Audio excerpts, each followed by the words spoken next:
નિયમોનું પાલન ખૂબ જરૂરી છે અને હું પણ નિયમોનું સમર્થન કરું છું. મારો માત્ર એક વિનમ્ર પ્રશ્ન છે, મોંઘા કેમેરા સાહેબ, જરાક નીચે રસ્તા પર નજર તો નાખજો.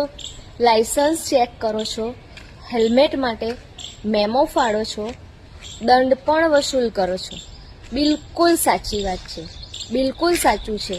નિયમ બધા માટે સમાન હોવા જોઈએ. પણ સાહેબ, રસ્તામાં પડેલા ખાડા માટે જવાબદાર કોણ? જે ખાડો કોઈ સામાન્ય માણસનું હાડકું તોડી નાખે, જેમાં પડીને કોઈ ગરીબનું વાહન બગડે કે કોઈ પરિવારનો સભ્ય હોસ્પિટલમાં પહોંચે. ટેકનોલોજી જો ફક્ત દંડ માટે જ કામ કરે તો જનતાની સુરક્ષા માટે કેમ નહીં? ક્યારેક કેમેરાની નજર કોન્ટ્રાક્ટરના કામ પર પણ ફેરવજો. શાયદ એકાદ મેમો ત્યાં પણ જરૂરી છે.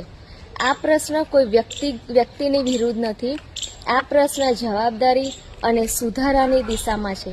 કારણ કે નિયમ અને સુવિધા બંને સાથે ચાલે ત્યારે જ રસ્તા સાચા અર્થમાં સુરક્ષિત બનશે. નિયમ તોડનારને સજા જોઈએ જ, પણ જવાબદારી તોડનારને પણ તો પૂછપરછ જોઈએ ને.